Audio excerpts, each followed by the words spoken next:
Hi hello good afternoon.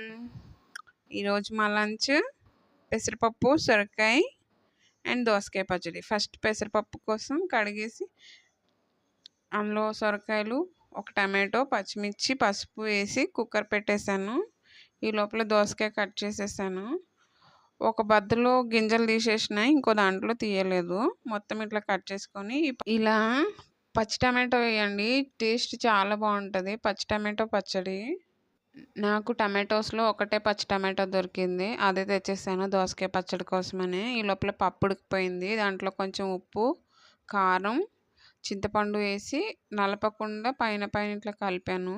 Just అంటే పప్పులా ఉంటే బాగుంటుంది దీనికి. ఇంకో పక్కన దోసకాయ పచ్చడికి వేయించేసి మినపప్పు, శనగపప్పు, జీలకర్ర, పచ్చిమిర్చి వేసేసాను. అవి వేగిపోయిన తర్వాత కొంచెం కొత్తిమీర వేసేసాను.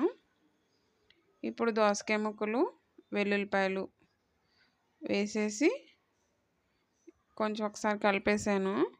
ఇప్పుడు కొంచెం పసుపు,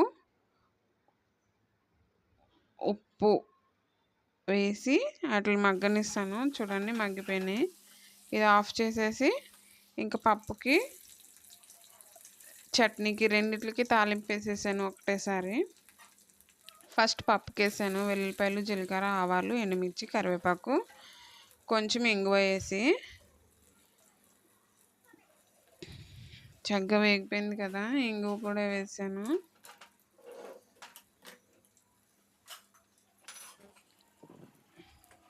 పప్పు తాలింపు పెట్టేసి పక్కన పొయ్యి మీద పెట్టి దాన్ని సిమ్లో ఉడికించాను. మళ్ళీ ఇంకా చట్నీ పోపు వేసాను అనమాట. కాకపోతే నేను ఈరోజు మొత్తం వీడియో కలిపి తీసాను, అందుకని ఇలా వచ్చింది. ఓకే గైస్ ఇంకా మా బుజ్జి వచ్చి టేస్ట్ చేసి చెప్పడమే ఉంది. నాకైతే సూపర్గా నచ్చినాయి. ఉప్పు చూశాను కదా, టేస్ట్ అమ్మో, ఆ చిట్టి పచ్చిమిరపకాయల వల్ల ఈ పచ్చడి టేస్ట్ వేరే లెవెల్ ఉంది. మీరు కూడా అలాంటి చిట్టి పచ్చిమిరపకాయలు దొరికితే చేం పచ్చిమిరపకాయలు అంటారు వాటిని. సూపర్ కారం ఉంటాయి. ఎవరికైనా స్పైస్ ఇష్టమైతే అలాంటివి తెచ్చుకోండి. మా బుజ్జికి చట్నీస్ అంటే చాలా ఇష్టం. పచ్చళ్ళు ఇట్లా రోటి పచ్చళ్ళు చేస్తే ఇంకా వేరే కూర ఏమన్నక్కర్లేదు. మా బుజ్జికి అయితే చాలా బాగా నచ్చింది. ఓకే, మీరు కూడా ట్రై చేసి ఎలా వచ్చిందో నాకు కామెంట్ చేయండి. Bye bye.